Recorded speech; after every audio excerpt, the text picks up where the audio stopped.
विषय को लेकर के रखी गई है कि पहला जिसमें विषय है कि पुलिस की जो भर्ती प्रक्रिया चल रही थी उसमें जो धांधलीबाजी हुई है उस विषय पर है। दूसरा आबकारी विभाग की दुकानों के लोकेशन ऑफिसर रजत दुबे के कर्मचारियों के ट्रांसफर की संबंधित हैं। एक प्रधानमंत्री आवास योजना से जो वंचित वार्डवासी हैं उससे संबंधित है। और आंगनवाड़ियों की जो वर्तमान में स्थिति है और आरटीओ ऑफिस पेंड्री में जो भ्रष्टाचारी चल रही है, लूट का अड्डा बना हुआ है, उससे संबंधित है। अपन पहले विषय की बात करेंगे तो करीबन 6 महीने से बच्चे लोग तैयारी कर रहे थे स्टेडियम में बाहर जाके, और कई सालों के बाद अच्छी निकली। इन सब बातों ये जानबूझ करके की गई प्रक्रिया है जिसमें बड़े बड़े अधिकारी और सरकार जिम्मेदार है। सरकारों के निगरानी में ये सब कुछ हुआ है। पहले से पूरे मार्केट में हल्ला है कि 8-8 लाख रुपए लिए जा रहा है और छोटे छोटे कर्मचारियों को उसका जिम्मेदार ठहरा दिया, जिसके कारण एक आरक्षक को फांसी लगा के उसको जान देनी पड़ी। और उसका बयान बताता है कि इसमें कौन कौन अधिकारी मिले हुए हैं, और मिले हुए होने के कारण छोटे छोटे जब अधिकारियों को फंसाते हुए बड़े दबते हैं तो इसकी जांच न कराते हुए कि जांच का झांसा दे करके और पूरी भर्ती प्रक्रिया को निरस्त करती है। तो ये जो सरकारों की जो चाल है, ऐसा पहली बार नहीं हुआ है, कई बार हुआ है कि पेपर का डेट निकालते हैं, पेपर को लीक करवा देते हैं, वैकेंसी निकलती हैं। लाखों बच्चों ने किसी से उधारी लेके अपने माँ बाप की कड़ी मेहनत की कमाई से फार्म आवेदन किए थे। तो सरकार का रेवेन्यू तो आवेदनों से हो जाता है, लेकिन भर्ती प्रक्रिया में गड़बड़ करवा के और उसको निरस्त करवा देते तो ये बेरोजगार जो लोग हैं इनको कहाँ जाएंगे। तो इसमें हमारी तैयारी है कि हम एक उन लोगों के साथ में उनसे अपील भी करना चाहते हैं कि इसके लिए शासन प्रशासन को घेरेंगे कि इस तरह की बार बार गलती कैसे हो रही है।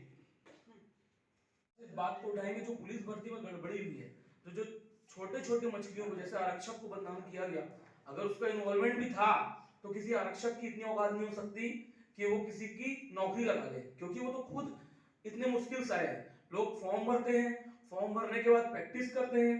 भाई साहब ने 6 महीने की बात की, लेकिन मैं तो कहूंगा कि उनके बचपन का सपना है और वो बचपन से इसके लिए प्रयास कर रहे हैं, और उसके बाद हर बार गड़बड़ी। तो सरकार का इसमें सीधा सीधा ये मापदंड है जो मुझे समझ में आता है कि लोग बार बार फॉर्म भरवाते हैं, पहले ही जेब में पैसा बटोर लिया जाता है, फोटोकॉपी जैसे मैं अभी करवा के ला रहा हूँ 2 रुपए का एक फॉर्म 2-4 रुपए में छपता है, लेकिन उसके एवज में ये लोग लाखों करोड़ों की वसूली पहले ही कर चुके होते हैं। उसके बाद इस टाइप की गड़बड़ी हो जाती है। मैं आपको बताना चाहूंगा कि यहां से तो छोड़िए, इसके तार पूरे पूरे पीएचक्यू और गृह मंत्री जो अभी वर्तमान में राजनांदगांव के प्रभारी मंत्री भी हैं विजय शर्मा जी, उनके साथ भी इनके तार जुड़े हुए हैं। और मैं तो बोलना चाहूंगा इतना शर्मनाक घटना है कि हमारे राजनांदगांव जैसे संस्कार धनी से ऐसा हो रहा है, उनके भाजपा शासन में और गृह मंत्री बनने के बाद उन्हें तत्काल अपने पद से इस्तीफा दे देना चाहिए। और आप बस्तर को देखिए, इनके सरकार में राज में सिर्फ जाति पाति ये उन्माद पूरा बस्तर जल रहा है, पूरा छत्तीसगढ़ जल रहा है। बलौदा बाजार की घटना आप देखिए, पुलिस वालों द्वारा घुसा जाता है। और सबसे आखिरी बोलूंगा कि इसकी जांच छत्तीसगढ़ पुलिस से नहीं, इसके लिए एसआईटी गठित होनी चाहिए, क्योंकि चोर को अगर आप बोलोगे कि खुद अपनी जांच कर ले तो वो अपने आप को तो कभी गलत बता नहीं सकता। मैं उन समस्त छात्रों को जिनका पेपर यहाँ से कैंसिल हो गया, रद्द हो गया, उन्हें मैं आमंत्रित करता हूं कि वो हमारे आंदोलन का हिस्सा बने, जिसके बाद हम मुख्यमंत्री निवास और गृह मंत्री निवास का घेराव तक पूजा कर रहे हैं।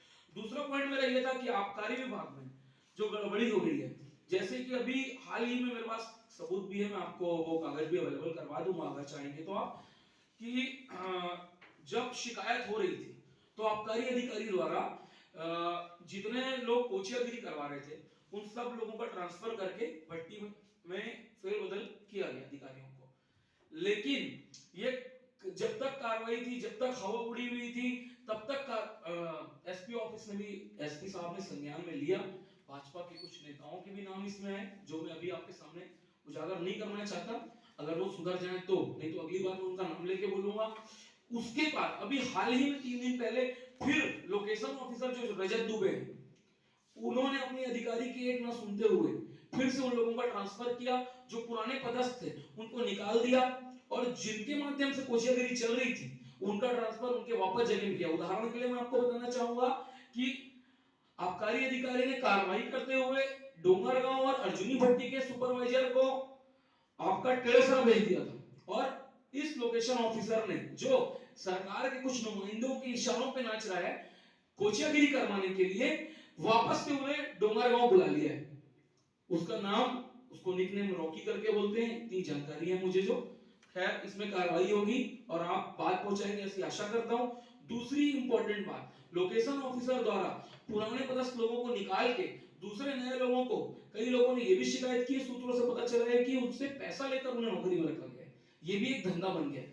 तीसरा मुख्य इंपॉर्टेंट बात यह है, इस आबकारी विभाग से रिलेटेड बताऊंगा कि वहां पे पार्टी और जो कि कांग्रेस ने मिलकर के हमारे 5 बिंदुओं पर लेकर के प्रेस कॉन्फ्रेंस ली है, जिसमें एक आबकारी डिपार्टमेंट से जुड़ा हुआ मामला है, दूसरा जो पुलिस भर्ती है उससे जुड़ा हुआ है, तीसरा आंगनबाड़ी से है, और चौथा जो आईटी ऑफिस में जो गतिविधियां चल रही हैं उससे जुड़ा हुआ मामला है। तो पहला जो मामला है कि जो बच्चे दूर दराज से आकर के और पुलिस की जो अपनी तैयारी कर रहे थे, जिनका आर्थिक, मानसिक जो क्षति हुई है, उसकी सरकार भरपाई करे और त्वरित पुनः पारदर्शिता के साथ में भर्ती प्रक्रिया को चालू कराया जाए, जिससे उन्हें रोजगार की व्यवस्था उनकी हो सके। अगर ऐसा नहीं करते हैं तो हम जो है एक बड़ा घेराव करेंगे सीएम तक का, ये हमारी तैयारी है। आंगनबाड़ियों में जो बच्चे लोग जहाँ पढ़ने जाते हैं, वहाँ पे कोई सुविधाएँ नहीं है। ना ही आंगनबाड़ी की 50% आंगनबाड़ियों के खुद के भवन नहीं है, खुद की जगह नहीं है। वो कहीं सामाजिक भवनों में चल रही हैं, या फिर कहीं न कहीं प्राइवेट 1000 रुपए उनको दिया जाता है, वो रूम लेकर के चला रहे हैं, जहाँ पे ना पानी की सुविधा है, ना ही टॉयलेट वगैरह की सुविधा है, जो कि प्राथमिक सुविधा होना चाहिए, वो नहीं है। और उन जो पढ़ाने वाले जो वहाँ पे कर्मचारी हैं, जो बच्चों को पढ़ाने का काम करते हैं, उनके साथ भी खिलवाड़ किया जा रहा है, जो वादा-खिलाफ़ी किया जा रहा है। तो उनसे जाकर के हमारी बातचीतें हुई हैं और उनके साथ में एक बड़ा आंदोलन करने की भी तैयारी है, जो निरंतर हमारा आज से जारी रहे।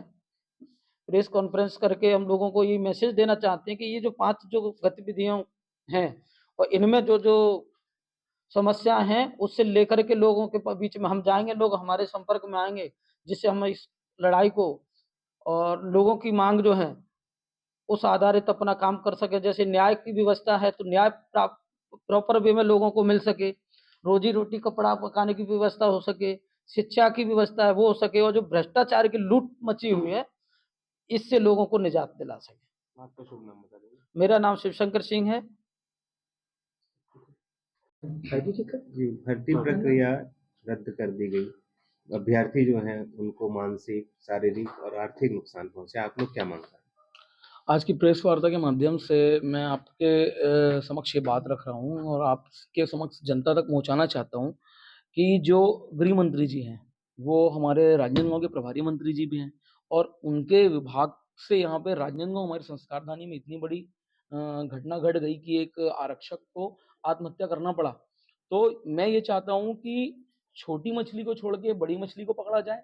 दूसरी बात चाहूँगा कि इसकी जाँच राज्य के किसी पुलिस अधिकारी से नहीं होनी चाहिए, और बाहर से, केंद्र से यहाँ पे एसआईटी या एनआईए की टीम आए और इसकी जांच करे, और गृह मंत्री को तो तत्काल शर्म से अपने पद से इस्तीफा दे देना चाहिए। अभ्यर्थियों के लिए क्या बोलना चाहिए? अभ्यर्थियों का हमारी मांग रहेगी कि अभ्यर्थी लोगों का जो फीस लगा है, जो उनके रहन सहन वहन करने का जो खर्चा आया है, यहाँ के रहे हैं, जो भी उनका खर्चा भाड़ा जो भी लगा है, ये सरकार उन्हें तत्काल वापस करे। तीसरी बात बोलना चाहूंगा कि जो महतारी वंदन योजना में भी बीच में हाल ही में लीक हुआ था कि सन्नी लियोन के नाम पे भी कोई पैसा ले रहे हैं, तो ऐसी कितनी गड़बड़ियां इसकी सरकार जांच करे, और इसमें कोई बीजेपी का भी अगर कार्यकर्ता पाया जाता है तो उसके ऊपर भी सख्त से सख्त कार्रवाई करे।